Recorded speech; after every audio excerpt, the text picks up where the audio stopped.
is the series of events that happened after he completed Project Moonshadow um, around the age of 17, and when he went off to do his service with the US Marine Special Section. Why don't you tell us what happened once you completed or graduated from the Project Moonshadow? Sure. It was a pretty short span of time between completing the program and then I would say there was about a 90-day period where a lot of I guess really the final testing, where okay, we've spent as much time as we're going to spend training this thing, and we've spent as much time as we can building it. Now we have to really see if it's going to, do what it's going to do under a lot of different conditions. And so there was a interesting 90-day period of going a lot of different places as far as eco zones, temperature, environmental zones around the planet to sort of see how, we operate under different conditions. Excuse me, and different scenarios. Again, sometimes working with or in playing, kind of like war games with other special forces units. In some cases, actual live fire training exercises where for us it's a testing exercise, but for somebody, else in another country, it's very real and they're dead because of it, because, they were the live fire exercise that we got to be tested on.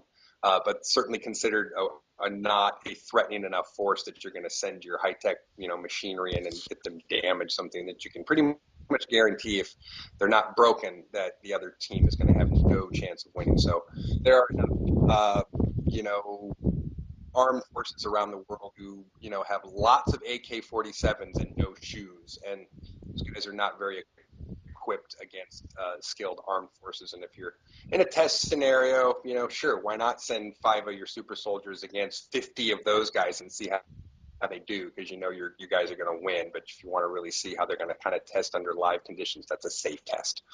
So after about 90 days of that, then I was picked up in a regular routine, what would be a routine pickup in the middle of the night, and then taken to Lunar Operations Command and checked into um, a small living quarters area, which is, not much more than a jail cell size, but not like a jail cell. I mean, more civilized than that, not meant to make you feel like a caged animal, but about the same size, much practical space. Bunk and a sink and a bathroom, off to the side, and a little desk with a chair, typical setup of like a college dorm, really, or anything. And we're checked into that and told to wait, until the sound of the bell out in the hall. And then everyone, that was the saying, everyone was supposed to come out and go to the hallway at the end of the door. Before that, two military personnel, but again, whatever in these sort of LOC jumpsuits, which are, more just a battleship gray with some gold fringe. And so it's met with 2 of those. They looked like maybe standard security guards, not much more than anything else. They weren't heavily armed, but they had sidearm. And they escorted me one at a time, that, as far as I could observe, seeing other people coming and going on the same hallway, being escorted by another 2 of these individuals in the gray suit with the gold fringe, and was taken to a large waiting area outside what was clearly a large bank of cubicles in which there's a lot of bureaucrats in various military uniforms who were pushing paperwork. And a lot of people sit around waiting, for their names or their numbers to be called up and to be signaled to come, speak to these people. And this is a fairly large, well-lit area that everything is done in yellow or goldish colors. That was the color scheme at that time anyway. Fashion or any other thing could have changed that by now, but at the time it was meant to be sort of feel like a kind of bright sunflower yellow, like you're waiting for the dentist or something, but in a really big room. And after some time of waiting, called back to sit down at a cubicle and have a junior officer in a uniform, which I don't quite recognize, but he identifies himself as being an Air Force officer, but this is an Air Force uniform that I'm not familiar with as far as seen in the regular branch of the Air Force. So I'm suspecting this has something to do with the, again, like parallel Air Force branch and what their uniforms look like. But since I'm not super familiar with them, I'm only guessing at that. He then pulls out a stack of paperwork and says, "Here's your contract. I'm supposed to go over this with you, and talk about any questions you have, and get you to initial and sign in the right places, and then we can move along." And so there was some time of discussion of him saying, okay, here's what you're going to do. You're signing for a 20-year tour service, but again, don't worry. It's going to be all right. You'll be done. We'll wipe all those ugly memories out of your head that you're not going to want to remember anyway, and then we'll interject you back right after we took you and age reverse you, and you'll just get to live your whole life all over again, and it'll be fine. You won't lose any time. You won't lose any years. And in fact, you'll come back to a nice cushy job and we'll take care of you and you'll be fine. A lot of reassurances that it's no big deal and, everyone does this every day and it's just the way we do things now, and a certain amount of explaining what's in the paperwork and what's in the contract and just making sure you initial and sign in all the right places. So after not much debate or discussion, I had a few questions and he answered them, and, eventually I just kind of realized as he was explaining, look, you know, we sign this paperwork and then you can move out of here. You can walk out of here and go on to do your next thing, or we can sit here and talk for a really long time about the paperwork that you have to eventually sign anyway. And he was a nice enough guy. He wasn't being a jerk about it or anything. But it was just clear, okay, this has to be done. The paperwork has to be signed. And if I have any questions, ask them. But otherwise, really doesn't matter. Just sign and we'll move on. And so after that was done, then being escorted back to the temporary living quarter, and then being told to go ahead and take a break, and again wait for the bell in the hall, and then kind of dozing off, not for sure for how long, hearing the bell in the hallway, and then going down to a long hallway doorway at the end of this hallway where everyone who was in these temporary living quarter rooms was coming out now into the hall and heading on down. And then we open up to larger doors, which then opens up to a much larger room, a hangar bay, essentially. We were right off the hangar bay, apparently. And there's a very large vehicle. I would call it more of a delta or batwing shape as opposed to round shaped or disc shaped. It was more of a delta triangle, but maybe wider again, so kind of what you might call a bat type shape, but pretty tall as far as from the bottom to the top part of the vehicle. I'd say it was a good 30-35 feet. It looked like it was multiple stories and levels inside, which also appeared to be the case when we were inside.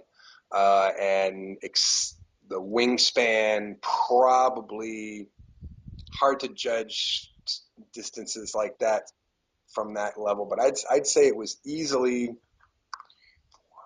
between between 400 and 500 feet wide wingspan from tip to tip, and then probably nose to tail, um, less than 150 feet. And the front section had a large rounded nose on it. And there was you could see a slightly curved window because the surface was curved, that appeared to be where the pilots might be sitting or operating from. That was pretty high up, kind of like in a 747, is up higher in the vehicle than the main part of the vehicle. It was kind of similar like that, but again, the dimensions that I stated.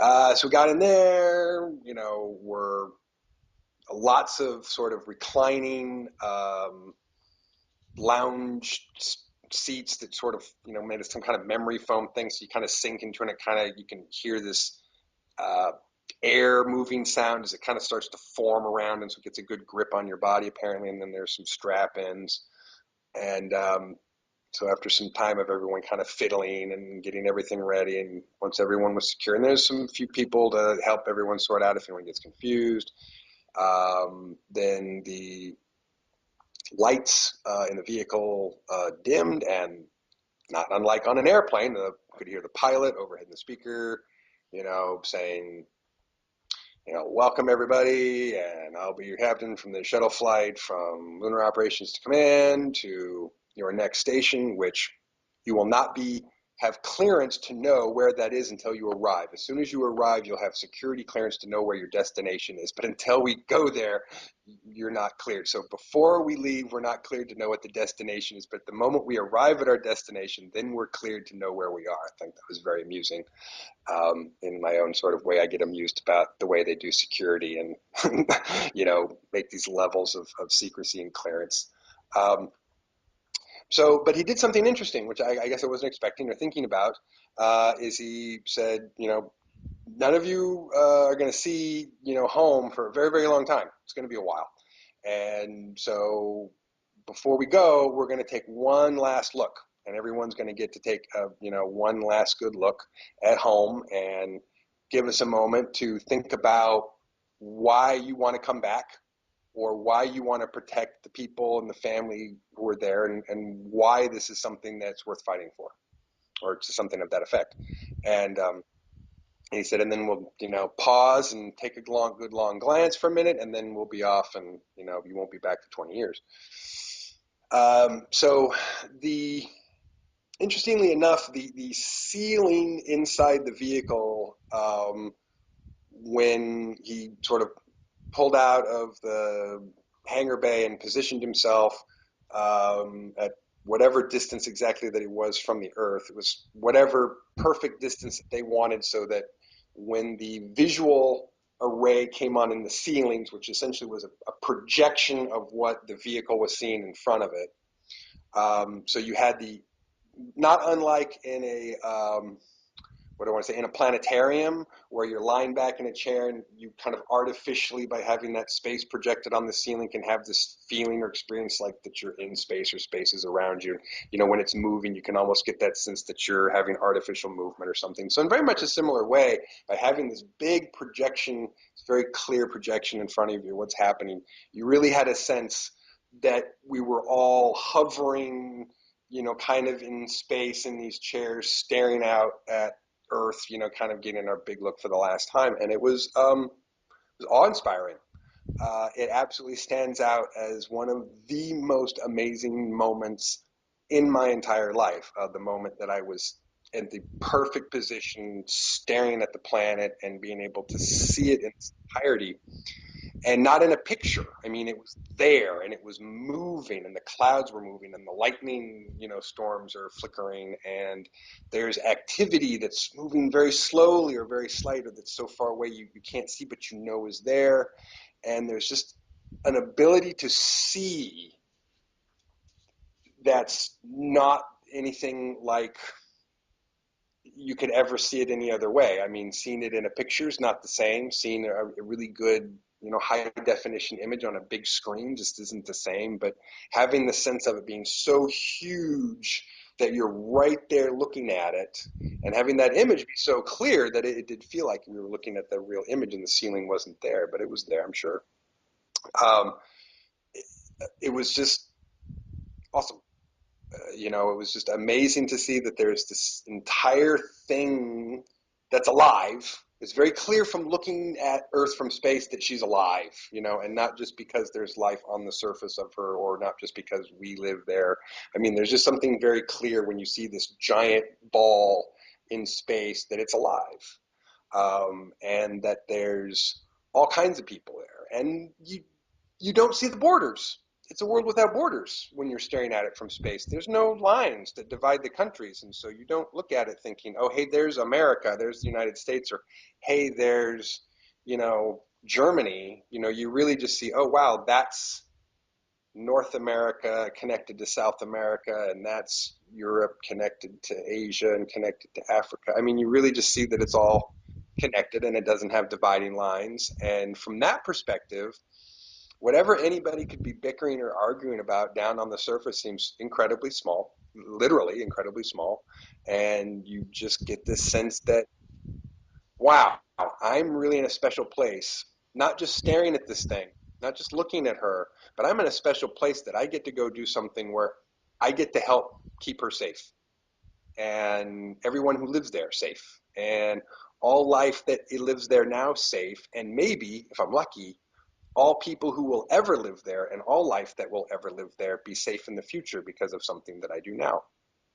And that just stuck with me and struck me. And I just had a moment where I felt awe-inspired, awestruck, and that irregardless of however this was going to end up, that this was okay and this was special, and I felt all right about that, and that I felt completely okay with being in that special position, and I was okay with that responsibility. I was happy about that. I was okay with it, and it was just an amazing experience. You want to maybe explain a little bit about Lunar Operations Command? I mean, is it on the far side of the moon? Is it an underground facility? How big is it? That's a good question, and I can't answer all of those questions because I've only seen a certain amount of it, and what I saw coming in to land was a certain sizable base on the surface, in which there's a large landing platform. I mean, I want to, it's kind of terraced up from the ground, actually, from the surface of the lunar surface, and the platform.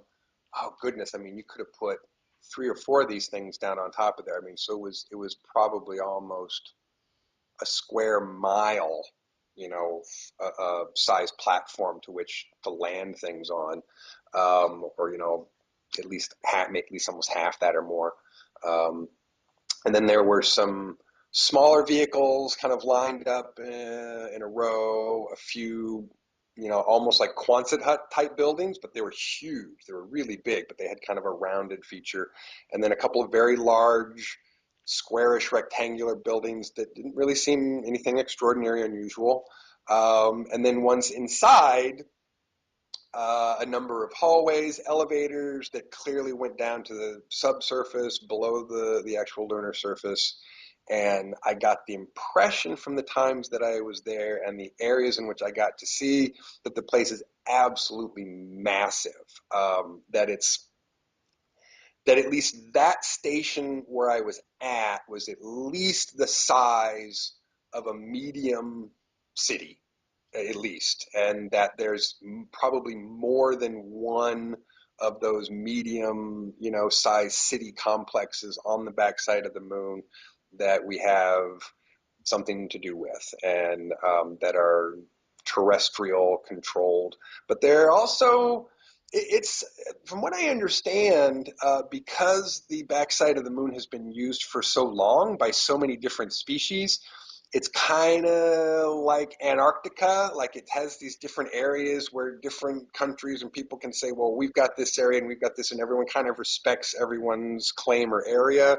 So there are a number of areas that have been habitated by different ETs, who've had bases there for a long time, and they're not going anywhere apparently. And whether people are friendly or hostile, it's kind of a neutral territory. So there's places where those who don't get along with others can be not too far from each other, but they don't attack each other, and they don't, they respect each other's sort of neutral space there on the backside of the moon for whatever reason that the contracts and the diplomatic arrangement is for that. I think it's because it goes back such a very, very long time that everyone respects it. And I think, from what I also understand, there's been a couple of times when war did come to the backside of the moon, and it was bad enough in such a way that everyone said, no, no, not here. This is neutral space for everybody to do whatever they need to do, but we can't fight here, or else, we could risk losing the whole thing to somebody else or something. So I think that was sort of the deal.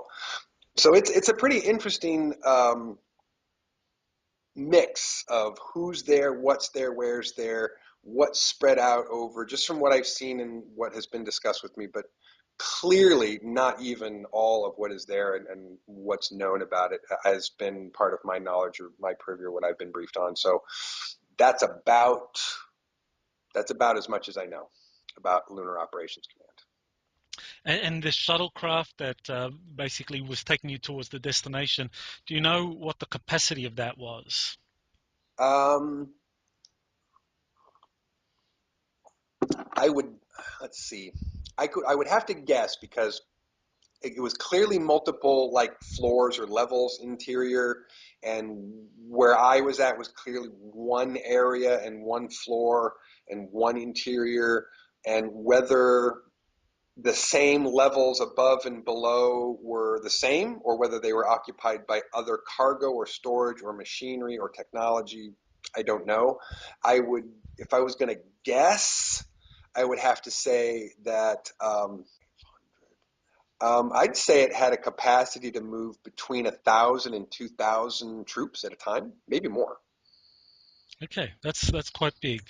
Um, Yeah. It was definitely built to move bodies, for the most part. But again, I'm only presuming maybe some other parts were also cargo. But it was definitely designed to move a lot of people the way it was set up. right.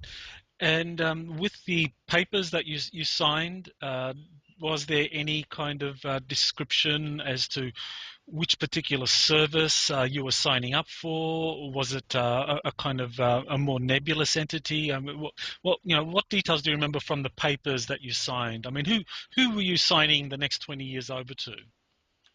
I was signing the next 20 years over to the Earth Defense Force, and as a Marine, as a United States Marine, and this is a question I asked because so I'm glad you asked that question because I did ask this question. I was like, okay, so yeah, who am I working for? What am I going to be here? Help define this for me. And he was like, well, you're a Marine, right? And I was like, yes. And he says, okay, well, you're still going to be a Marine. You will always be a United States Marine. That is always who and what you will be. He said, but he says, this is a contract.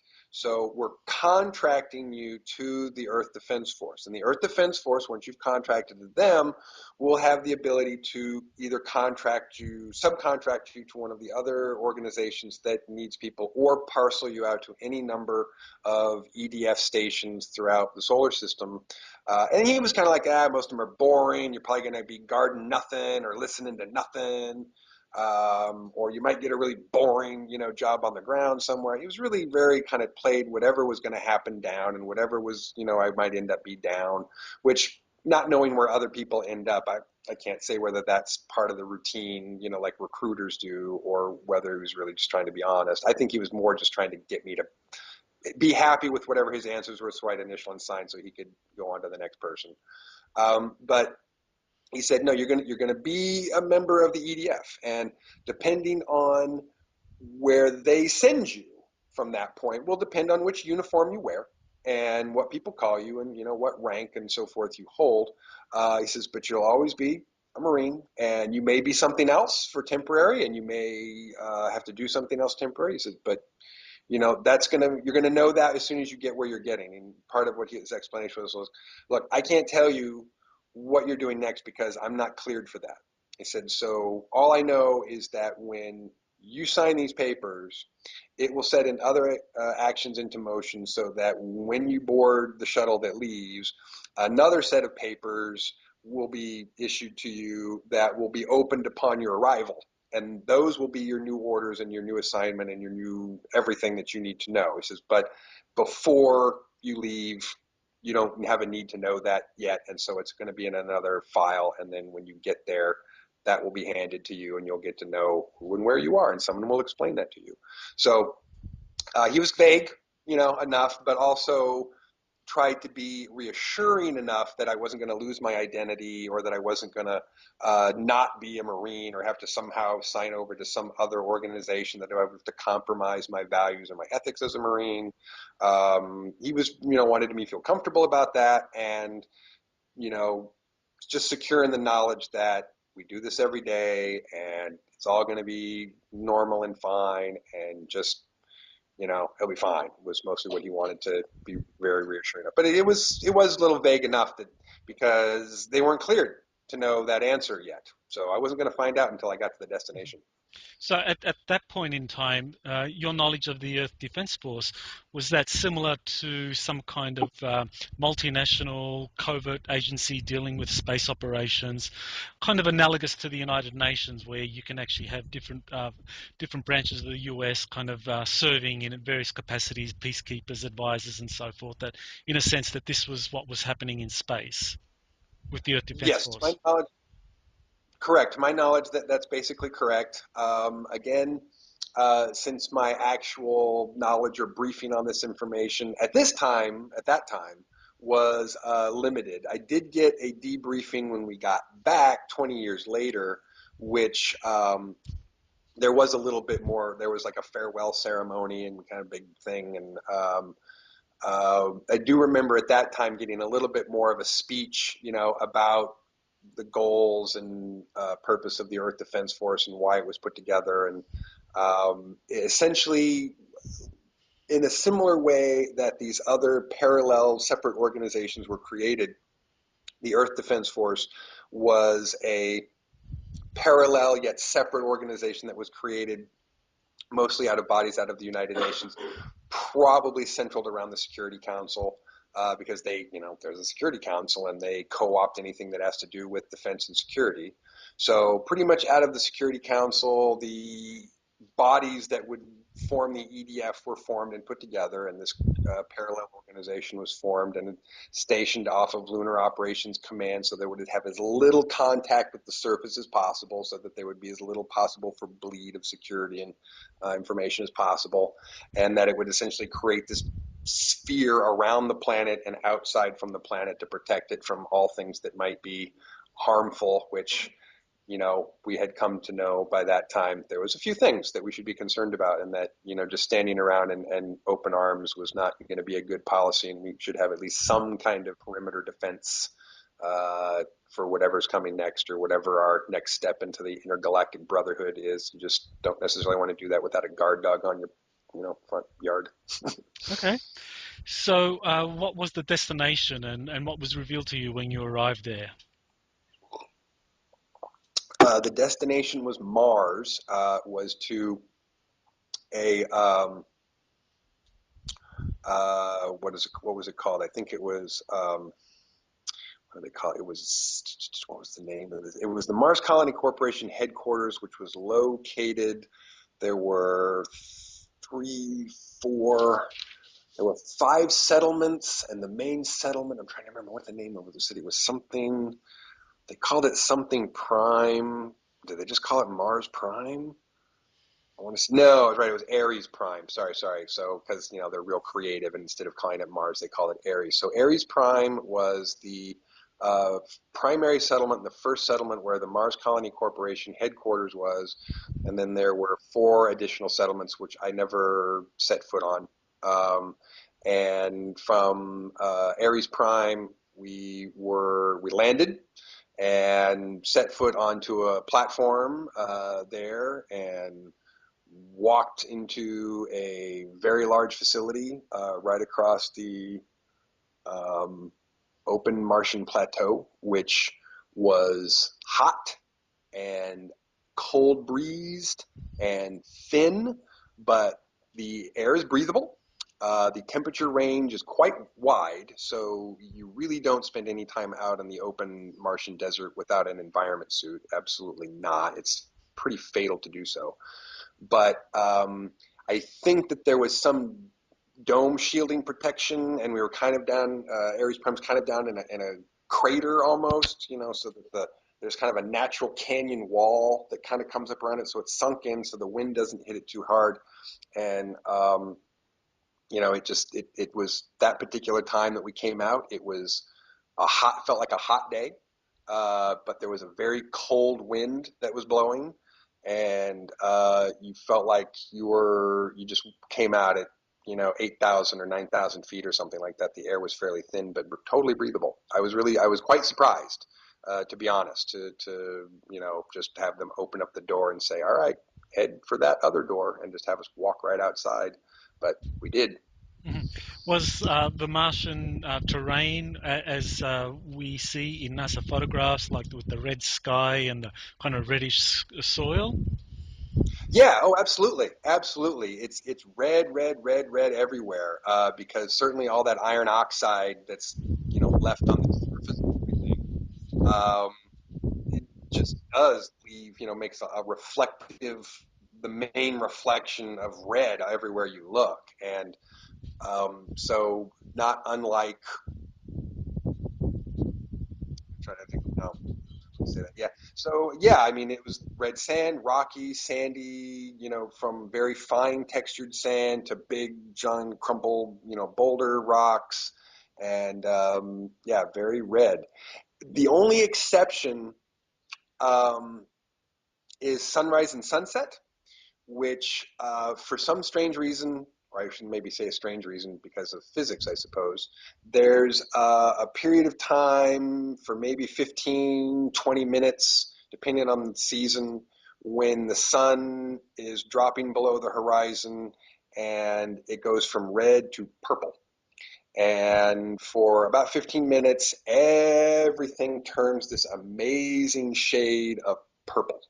And the Martian sunsets, for that reason, they're not real bright because the sun's pretty far away. But I'm also amazed at how much light, still being that much farther away, you really have. It just, I distrust, some of the things that people say about life on other planets and living on other planets, having been to another one and go, this is a little different than what I thought it would be and what people said it is. And yeah, that sun's dimmer, that farther away, but it's still amazing how much light, casts when you stick out your hand, or, how much shadow is being cast, from, when you look to see behind you or in front of you, see what your shadow is cast. It's still quite about a light. Um, but that purple thing at sunset is really, and sunrise, is just really amazing. It's really cool, and but it's short, and you only get to see it that one time a day. But it's this kind of dim purple everywhere. Can you Kind of pretty. can you tell us about Aries Prime? I mean, when was that settlement first established? Who were the colonists, and was it run by a particular country like the US, or was it a multinational, or was there a corporate entity in charge? My understanding is that the Mars Colony Corporation, again, like every other part of the EDF, is put together from parcels of, service persons, scientists, advisors, engineers, business people, anybody that you want to put into the pool to be utilized is put into the pool, and then from those pool decision makers pull out names and make lists of people that decide to do things. So my understanding is that the Mars Colony Corporation was set up again by multinational interests. So, of all these different countries who participate, they got together with their various parcels of business people, engineers, mining people, and military advisors, intel people to get together and say, all right, we need to form the Mars Colony Corporation so that we can go there and make it profitable, because we can't just spend trillions of dollars going to Mars for purposes of exploration without finding a way to extract resources from it and make it pay for itself. Otherwise it's just not going to go. So it was put together, all those various individuals. I don't know exactly who they were, who picked them, or what that process is, other than whatever individual process those countries have to put people into the pool, and then whichever committees built out of the Security Council, the EDF or MJ12 or ACIO, who get to decide, then who does what. But Mars Colony Corporation was set up in about 1974, 1975. My understanding is we were on Mars like the very first time in about the mid 60s, but didn't really try and do anything serious, or weren't prepared to do anything really with that until the 70s. And so my understanding is our first exploratory mission that was sent there to stay for any length of time was about 1970, and then after a few years decided that it was, we were ready to go ahead and establish a Mars Colony Corporation foothold and set up a few different settlements and attempt to do some mining and extract some resources and make it pay for itself. Um, so um, and apparently that was about 1975 when the Mars Colony Corporation actually set foothold in Mars and started its first mining operation. It was in 1975, to my understanding, as I was briefed. Right. Now, of course, you've arrived there on Mars in around 1987, and Correct. 1975 was when when Ares Prime was set up.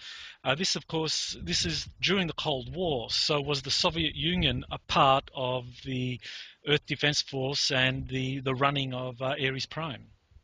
Absolutely, yeah, absolutely. The U.S., Russian, Chinese, German, I mean, everybody cooperating together, absolutely was taking place. And if I've had to ask this question a lot, like, how is it that these people cooperate while at the same time, everyone's fighting? Like, who's lying, or is it just a show? And I think the real answer to that is that the people who separated themselves from their sort of regular state authorities over decades ago to establish these parallel organizations, are so separate that the people who don't know what's really going on are really fighting with each other and are really having all kinds of problems with each other and hate each other and want to kill each other. And the people who have set themselves above that have done the other thing, which is we're going to cooperate for mutual goal and benefit and try and sort out all these other problems down below over time by keeping them separate. So that's just a little aside, I think, that explains why they do that. I see. I see. So at this point, you're now going to begin your official duties. So, what is it that you are now officially recruited into? So at that point, we arrive on Ares Prime, and at that point, we all get informed that we are now members of the Mars Defense Force, the MDF, and that the MDF is a specific uh, military organization, private contracted military organization, which is specifically contracted to serve under the MCC to protect and defend the Mars Colony Corporations and its interests. So we got informed you are now a member of the Mars Defense Force. You will be assigned a chit, which, a little card, a little paperwork that is going to tell, which shuttle you're going to get on. And then you're going to get on that shuttle, and that shuttle is going to take you to a station. And that station is where you are going to be probably for, the next 20 years. And when you get to that station, then you will get informed exactly what you're doing and exactly who you're working with, and you will receive all necessary training, equipment, et cetera, when you get there. So I get my chits. I've got my stacks of paperwork. I'm, wandering out onto the tarmac again, and being directed to which shuttle I get to get on. And this time we're getting these vehicles are pretty small, as far as not being much bigger than half a bus. They're not half of a like city bus. They're not that big.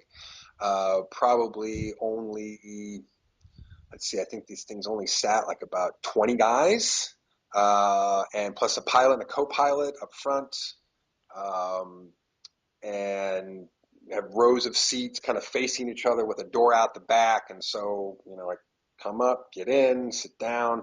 There's only, the seats aren't even all full in this particular vehicle. There are only like 15, 16 people. So we had a few empty seats.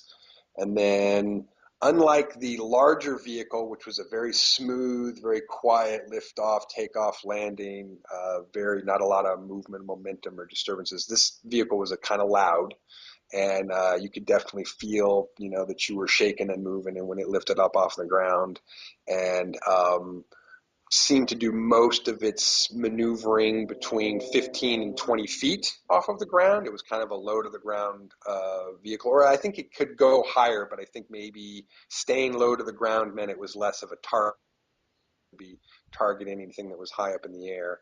So then we spent what seemed like was a couple hours or more, 3 or 4 hours of, flying across this red rocky landscape, desert landscape, until we got to forward station Zebra, which is spent the next 17 plus years of my life um, as a member of the Special Tactical Operations Division 098 Forward Station Zebra, which also housed in a sister division unit, which was less than 100 feet from the main station, so that there's kind of like two separate stations right next to each other, which Division 097. So our sister division was 097. We were 098, Special Tactical Operations Division, Mars Defense Force, Forward Station Zebra.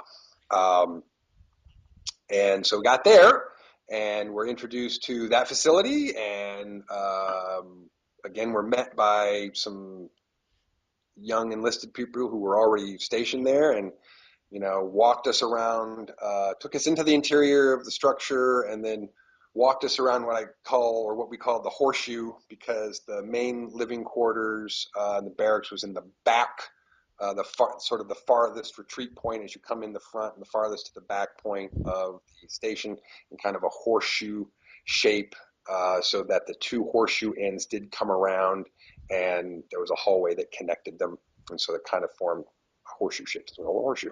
So they led us down the horseshoe, and as we walked around, we're calling out names and pointing, into the individual barracks for the squads, which were 16 all the way around, and then there were Alpha, Bravo, Charlie, Delta, all the way around, and we went down, and they were calling out, so and so and so and so Alpha, so and so Bravo, and we get to Delta, and it was me and another guy, and it was like Kramer, Johansson, um, you know, Delta Squad.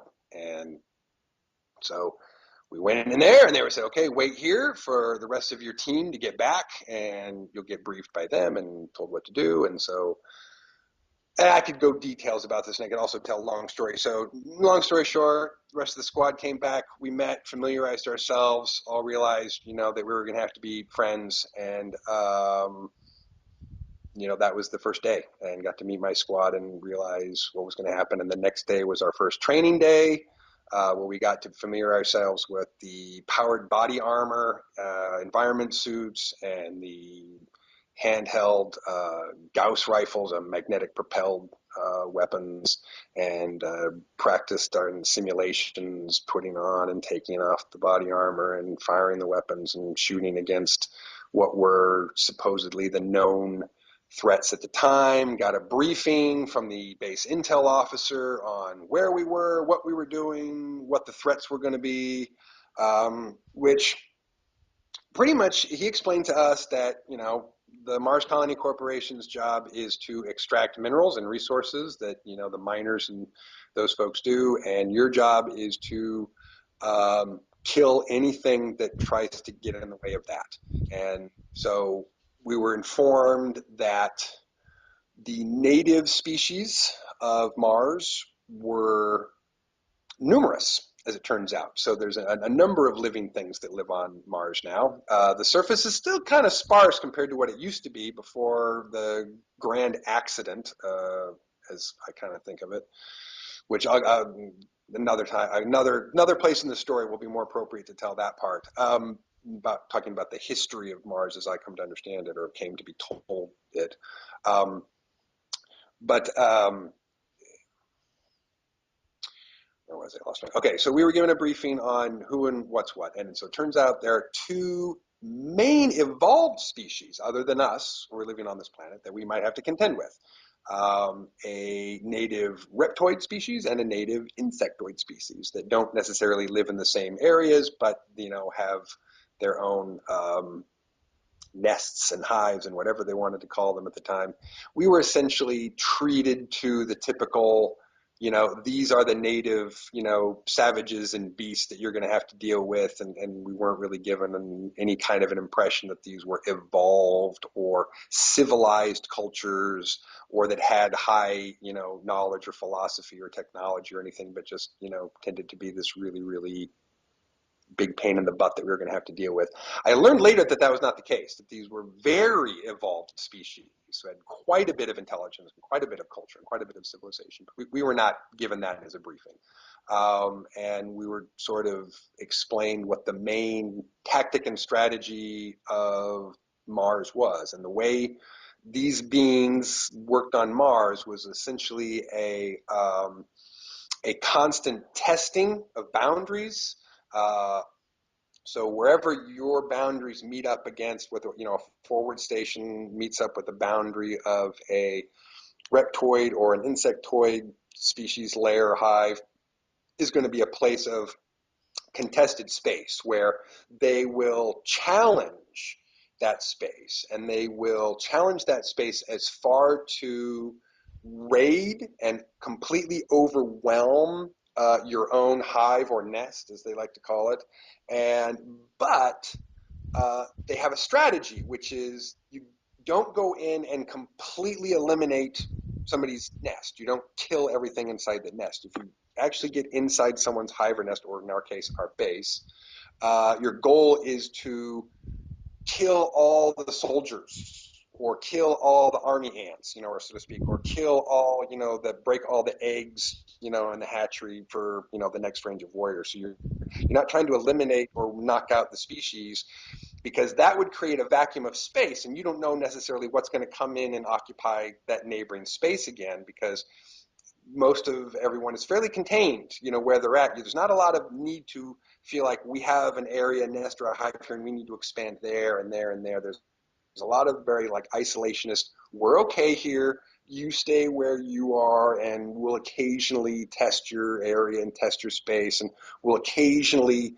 reduce your level to be a threat to us by stomping on all your eggs and stomping on all your soldiers, so you have to breed or grow a bunch more. And that maintains a certain balance of safety and a certain balance of we can all grow and get along without anybody having to get too crazy or out of line, but it keeps everybody in a constant state of war and conflict and threat and attack and defense. So our main strategy, as we were going to be told, was to defend those borders and to occasionally raid somebody else's nest and follow those same conditions. If we raided inside to somebody's lair or nest, we were not supposed to wipe them out, with every technology that we had. We were supposed to do the same thing that they did, just stomp on the eggs or step on all the little hatchlings and, set them back a couple generations, long enough that it'll be X number of months or whatever before they're going to be able to formulate any kind of an offensive again. And we were informed that that was just the way it was going to be, and we were going to spend quite a bit of time doing that.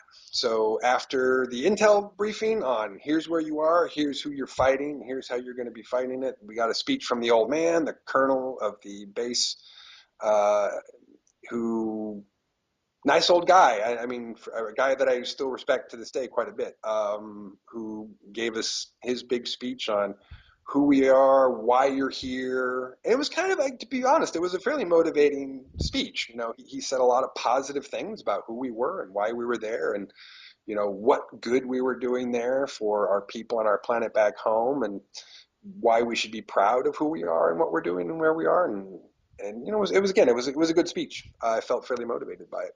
So after we got everybody's introduction speeches, then, like I said, the next day it was and figuring out how to work all the equipment, and then we probably had our first skirmish by the fifth day that I was there.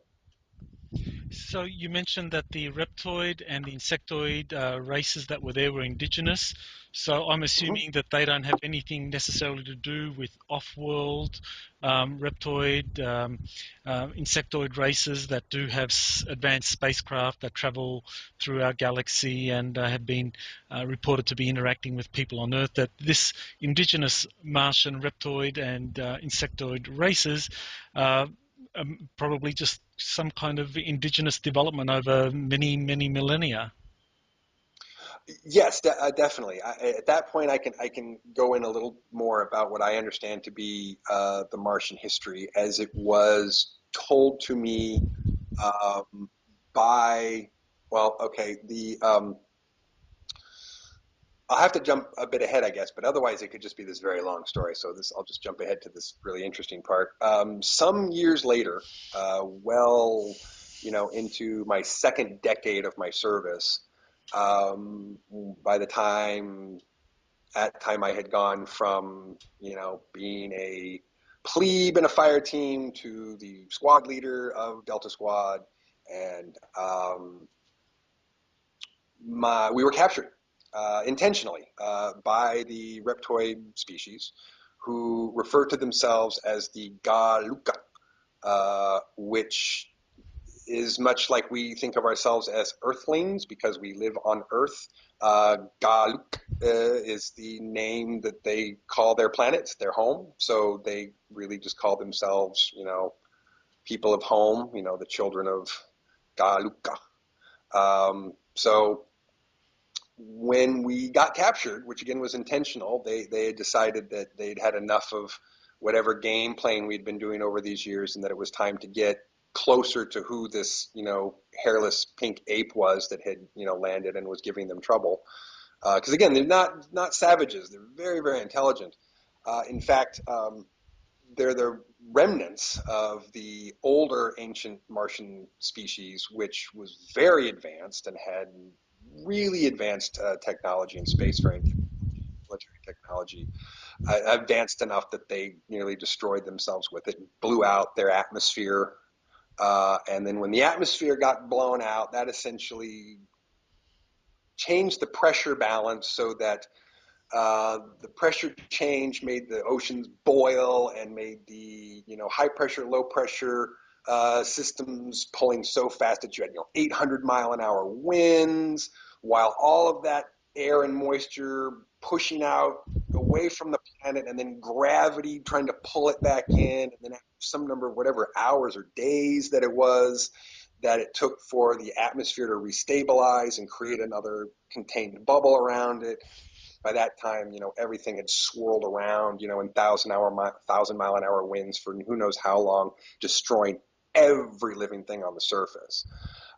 If they had not already taken serious effort to have very deep and strong, completely secured, I mean, hundreds of feet, underground bases of their and civil cities of their own, they would never have survived because everything on the surface was absolutely annihilated.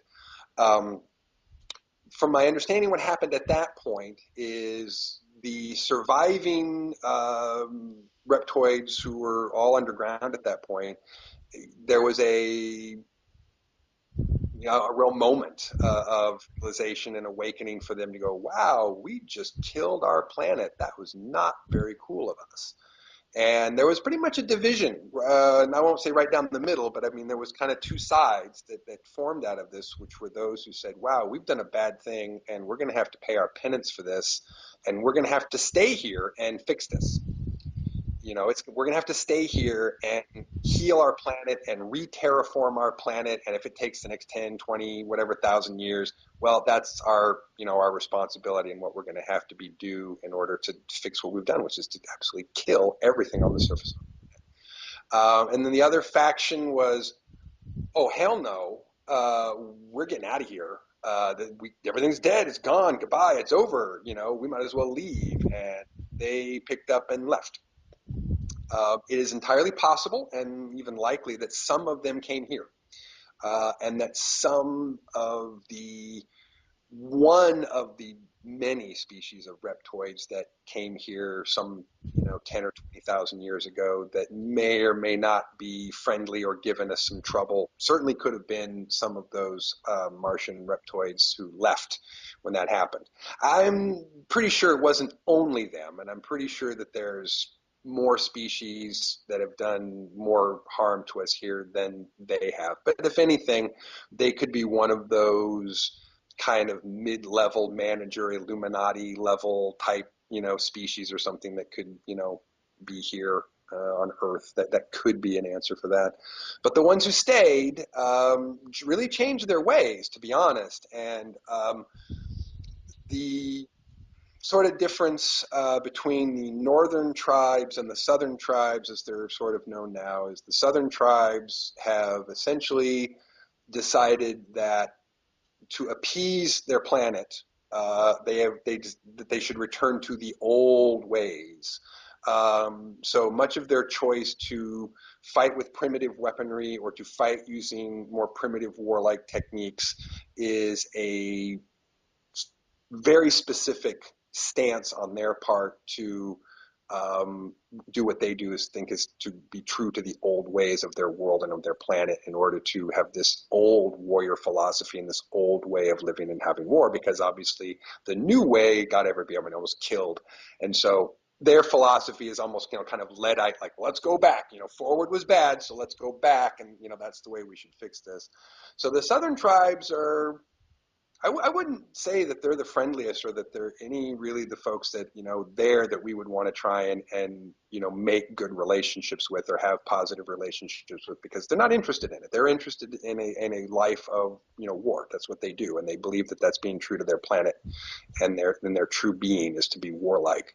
The northern tribes, a little more varied, a little more different, and in some cases more mystical, more spiritual, a little bit just different. And so when we were captured, it was to get to the bottom of who we were and what was going on in our heads so that they could decide whether they needed to just wipe out this interloper that had come and this invasive species, or whether it was something that should cohabitate and learn from this experience living in their world as well. And it was through kind of a lengthy process and pretty painful, torturous process. They weren't nice about it at first. They were kind of really wanting to get to the bottom of it. So there was a number of days that I was hung up with my arms out like this in a stress position, being asked questions for a number of days before I was let down and allowed to sort of mingle in community and be given a chance to participate as a member of the group, which I felt really blessed, given that opportunity, and got to spend enough time to learn quite a bit. And in that period of time, was also then taken by a leader of that reptoid tribe to meet the insectoid tribe, and got to meet them for the first time through the Saurians as a liaison, as a go-between, and that was really interesting. So, and the insectoids essentially were a subterranean species who, were coming along as far as high intelligence, and their ability to sort of manipulate their own biology and ability to sort of, organically grow and hatch, sort of things the way that they wanted to. I mean, they're very advanced for an insect species that don't use any kind of electronic technology, like, we think surprised at kind of the things that they can accomplish. But essentially, when the reptoids were driven underground by the surface being destroyed, that allowed, in the time of re-terraforming the surface, an opportunity on this other side for the insects to come to the surface, and they started building large hives, outside on the surface in order to try to expand their scope. So the fact that the reptoids nearly annihilate themselves is what allowed it to become a two-species planet. Because this other species was able to sort of come out, secure some space, and according to the reptoids' own system of what they believe are the laws of the way their planet works, as long as the insects could maintain and defend their space, by playing with the same rules of respect and strength, then it was okay. Then they could set out their space and they could all cohabitate together. So, and still have the occasional skirmish and invasion of one another, because that's what you do sometimes. But there was also, interestingly, quite a good peace treaty between most of the northern tribes and the insects. The insects and the northern tribes didn't fight much, so they really kind of had their shit together. Anyway, I could blah blah blah more about that, but I'll let you ask another question or go on Sure, from there. sure. So essentially, your primary responsibility when you were stationed with that forward station Zebra was to participate in any kind of Martian surface hostilities, to protect the Mars Colony Corporation and the different outposts they had there. Did And I guess this may be what happened later. was there kind of off-world battles that you were a part of, or that you knew at the time were occurring, and that this was something that you would support in some way, and later on became directly active in? Um, to my knowledge at the time, we weren't given a lot of details in any of our daily briefings on what was happening outside of the Martian surface or what was happening too far outside of our zone. So we didn't even really get, reports on what was happening with the other stations and what was happening with the other settlements. We got really limited information on what was happening. Excuse me. In our zone, in our area, that our forward station was responsible for. So we got the impression from everything else that was going on that there was also a battle happening in the skies with certain people. We couldn't necessarily have a lot of information saying who was fighting or shooting at who, but I guess I should say this: the, the conflict itself. Um, we didn't understand who everybody was in this game because while there were a native reptoid species and a native insect species and us, there also was an invasive reptoid species, which for several years we did not understand was separate from the native species. So for a number of years, we just assumed that a reptile was a reptile was a reptile, and that they were all part of the same group. And even if there were difference in size, shape, or color, it just must, be different kinds of ranks or distinctions or individual races, amongst that they're working with. So we presumed for a long time that all the reptiles were the same, and they weren't.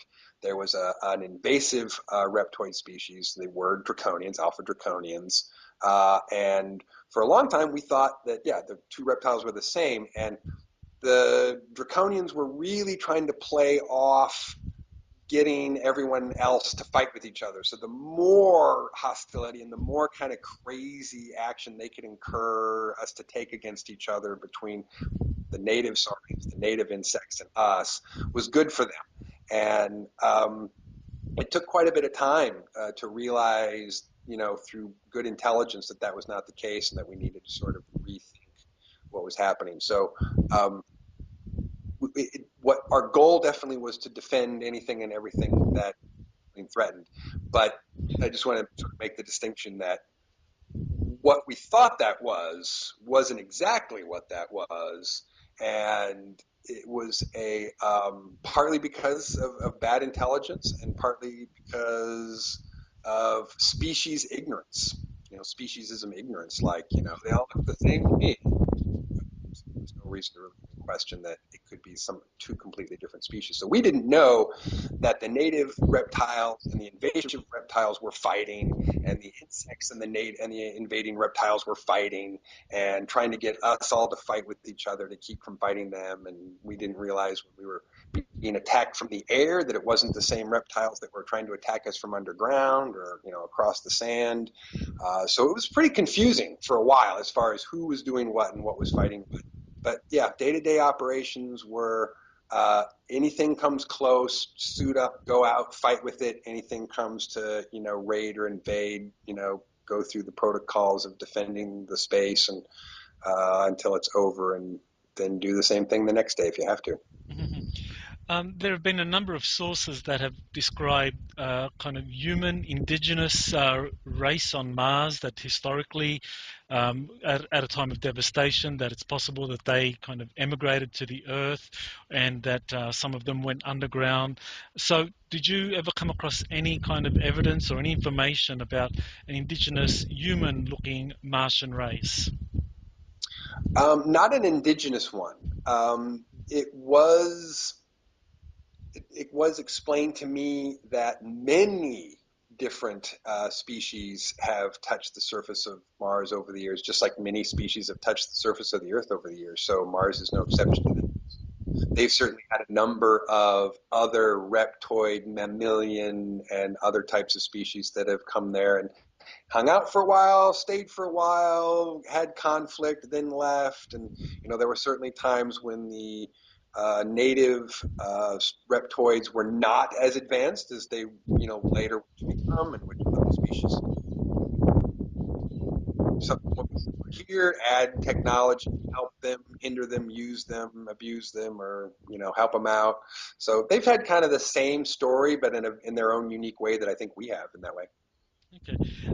So you're stationed at Station Zebra for approximately 17 years, and you're doing all this fighting, suiting up to go out there to battle with whoever's threatening the operations of the Mars colony or Alpha Prime, the other settlements.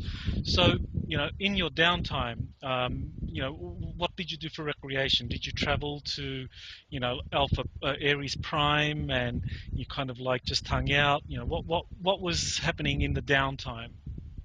Oh, sure. We never left the station ever. I mean, unless it was military related, unless we had to go out to defend something, and come back, we never left. So all of our down and recreation time was spent in the horseshoe, pretty much. And luckily, there were the simulators, which we used for training, could also be used for recreation.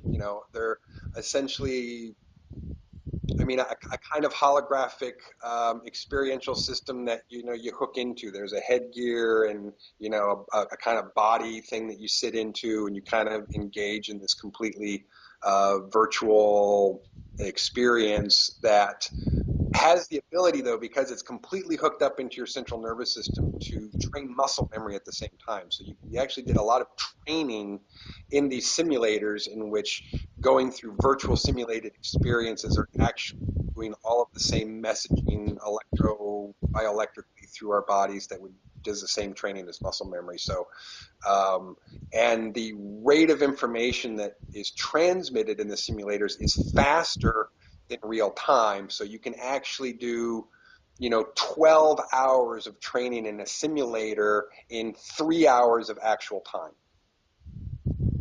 So those same simulators were also used for recreation. Oh, okay, where do we want to go today? Let's just go hang out on the beach. Okay, let's go hang out on the beach. Plug into the simulator and hang out on the beach for the afternoon.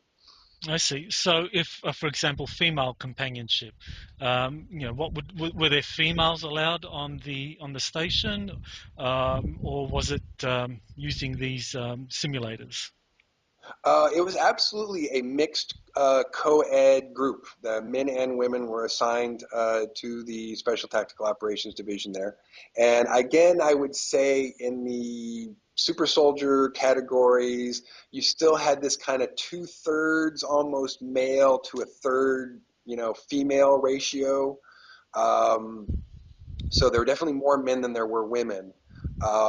But in order to deal with that, and in order to deal with what would otherwise have been a pretty competitive situation, the rules and regulations were pretty much set up for a very liberal approach to soldiers having sex with each other, both hetero and homoerotic, in ways in which were considered, as long as it's in your off time and it's in this such a way, do whatever you need to do to get your hormones out of the way, so that otherwise it was too many fights and people knocking each other out in the hallways over things that didn't really matter. So it was a very liberal policy towards interaction, very liberal policy toward sexual interaction, and in your off time, you can pretty much do what you want.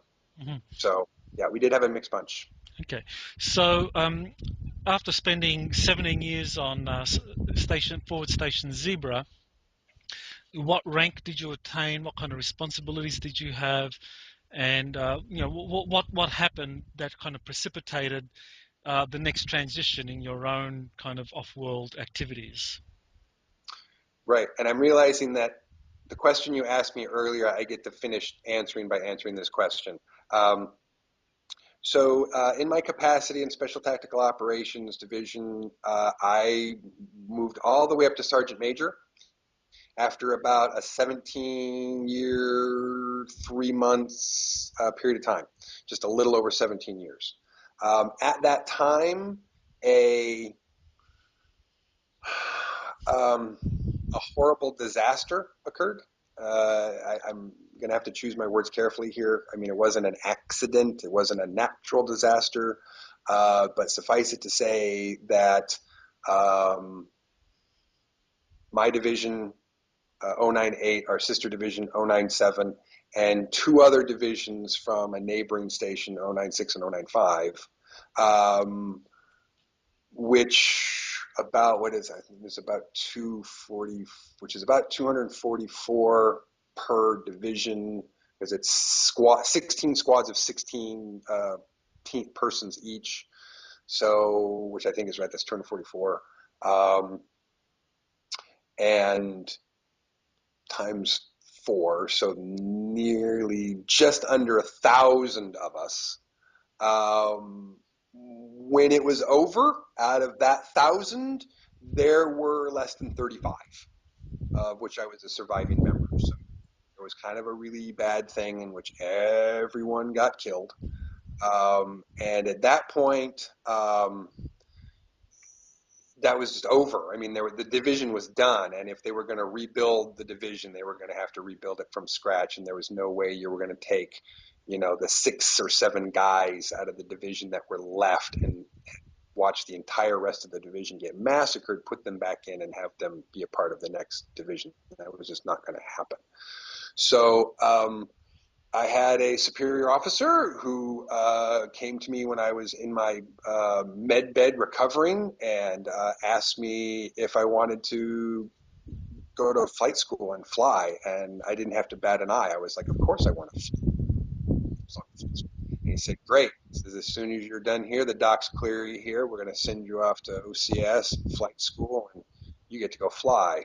So the last almost 3 years, of my time in my 20-year tour, I got to spend as a pilot, as an officer, the rank of captain. And at that point was in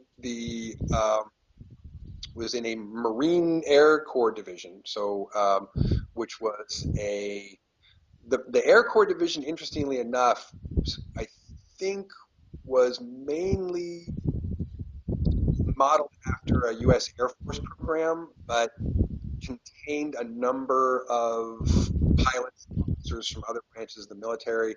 And while we all got to wear the same uniform, we had distinctive ribbons and patches that identified exactly which service and country we were from.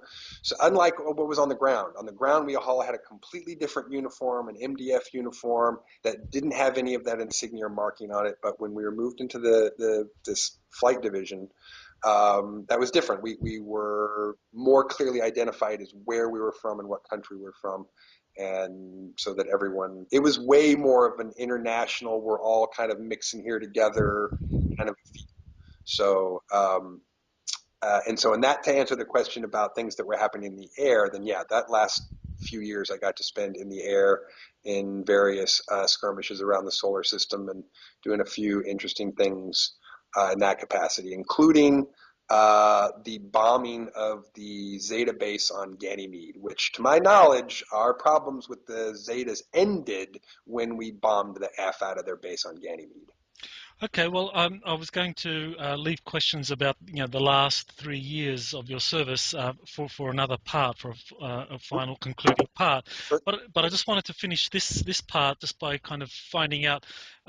So this kind of major battle where your division was wiped out, approximately 1,000 casualties.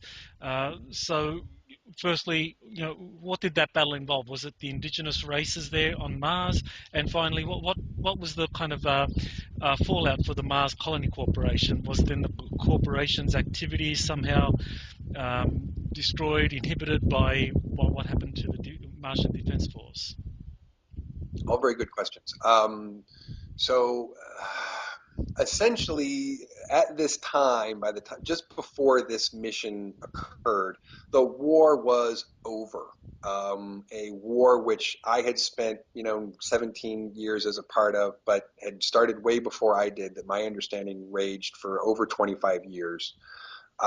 When that was over, we had actually signed treaties with the native reptoids and the native insectoids and had recognized the invading reptoids as the bad guys, and it all got together and again signed a treaty and ganged up on them 3 against 1 and drove them completely out of the Martian sphere for good.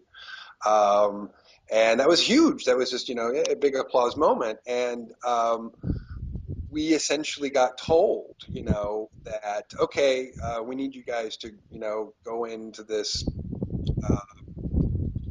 reptoid hive, which is supposed to be a much older site that's supposed to have, artifacts that are really, really old that the scientists want, which is not uncommon for them to locate or find some area or ruin that had some old archaeological facets or technologies or something that they would send us in to try and extract or get. And sometimes it would be just junk, and sometimes it'd be interesting, weird stuff, and sometimes it would be, oh crap, there's a nest of them here. And we'd run away and try to because we didn't bring enough guys. Um, so yeah, it was we ended the war, and instead of ending the war, they were like, okay, go get this thing at this site, and we're going to send 4 divisions. We're sending 1,000 of you, which is pretty weird to send 1,000 guys on a go pick up an object kind of mission. So most of us thought that was pretty weird, and most of us had a bad feeling about what we were doing, and most of us thought, no, wait, we don't want this to be misinterpreted. We signed a treaty with these guys, and we ganged up on the real bad guys with these guys. Do we want to risk that, by sending 1,000 guys into one of their older, more ancient, temple sites that they've asked us not to go into? They're really going to receive that very well. And so some of us were concerned. And I certainly, being a senior enlisted person, protested to my command officers and to the command staff, and I protested to the old man. Use whatever weight that I could with him to say, look, I don't think this is a good idea. I think this is dirty. I don't think that we're going to make out with this. And we should know better that meeting these guys in the field, that they hold back, 9 times out of 10, that if they really come at us and they're mad, we're done. They're really powerful warriors. And most of the time they really fight in restraint, because if they really came at us with barrels, I mean, it'd be over too quickly. It's no fun for them that way. But knowing that, I was not really interested in walking into whatever we were walking into. But the old man really agreed with me that he didn't like it either. He said, I got my orders. And he said, now you got yours. And, just do what I know you do best and get in there, get your job done, and get out, And if there's a problem, get out. And, I trust you to command, your people, and I trust you to be a top guy, down there on the ground. And I expect that I can't be there, and that's why you're going to be there, and that's why I hope that this isn't going to go as badly as I think it will either. But it was just we all got our orders, go do it. So did, and we essentially had to come at this sort of large underground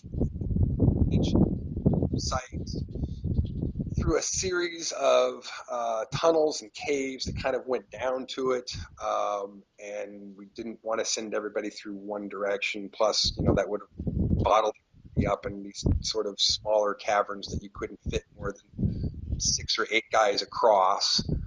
If you got 1,000 guys, that makes a crowded hallway. So we tried to keep as many different directions as we could, and um, sure enough, get into this main domed, building area, which essentially is just like standing inside, something like the size of the Superdome, or the Astrodome or whatever, some kind of domed sports arena. It's just that big around or so. And we all kind of got down inside, and we're trying to, you know, communicate with HQ to figure out what to do next. And that's when the communications went dead, and our radios and our signals were jammed, and we all started looking around each other like, oh, this can't be good. Uh, and then all around this large domed room at even intervals, what appeared to be rocky surface became doorways, and I'm not sure whether there was, kind of a solid holographic or not a solid holographic, but what looked like was solid wall all of a sudden was not solid wall and was, doorways going all the way around this room, and like streams coming out of, a drain pipe out of each hole just comes floods of these very large, very mean, very angry Martian warriors waving around in both hands large bladed weapons. And they just started moving around and surrounding everybody and moving in a big circle and spiral and just swinging and hitting. And outer circle of all of our people just started dropping and being cut and cut, and just tried to pull in, and try to get some distance and keep trying to some kind of manage to fight or defend them. But no, I mean, it was just being caught inside a blender. And by that stage, had developed, or their eggheads had developed a localized wormhole technology. So a lot of our transporting of troops at that stage in the game was being done by sort of a localized wormhole phenomenon. But they had completely jammed our ability to communicate. We're jamming our ability to send localized troop transport wormholes to get us out of there. And so someone managed to get their radio going correctly, or managed to get another signal on another frequency, so that they were able to connect to HQ and try and communicate what was going on or what we should do and what was happening. And they kept telling us to stay put, like we could do anything else, and that any minute now they would have figured out how to get the wormhole back open and get us out of there. Well, what happened was is the could not use the localized troop transport wormhole phenomenon, so they had to use the large ship transport wormhole phenomenon, which created this large ship-sized wormhole right above us and sucked up the survivors, who was left at that point as the circle kept getting smaller and smaller and smaller. And then whoever got caught in the event horizon of that ship wormhole was sliced right off wherever they touched the event horizon. So the next thing I know, we're on the med bay pad, and the medics coming in. And one of my best friends is on the ground, and all I can see is her top half, and just liquid coming out of her so fast, and she went pale so fast and lifeless so fast. All I could do was scream, medic, medic, I need a medic over here. I got people dying. And it was chaos, and everybody died except, the 35 or so of us that didn't. And my understanding was that this was a dumb, command decision by people at the MCC who wanted whatever this thing that they felt was so special that they wanted, and were willing to violate treaty space, what we had already decided was treaty space, by sending in 1,000 guys to their death. And to my knowledge, I don't think the MCC really suffered from that. I don't think that the native Martians would have chosen at that point to say, okay, you betrayed it, we're going to wipe you out now. I think they would have said, well, we killed all your guys that came into our temple like we told you not to. That will teach you that lesson.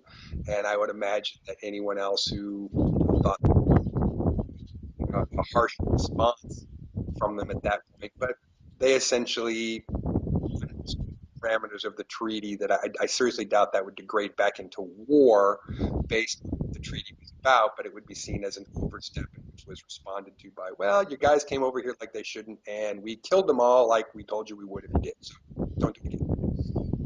Well, thanks for sharing that. It's actually, I think a lot of the listeners would appreciate knowing exactly what it was that happened, and even though the details obviously are very kind of moving and traumatic for you, I'm sure a lot of people would benefit to know what exactly happened and what the ramifications were.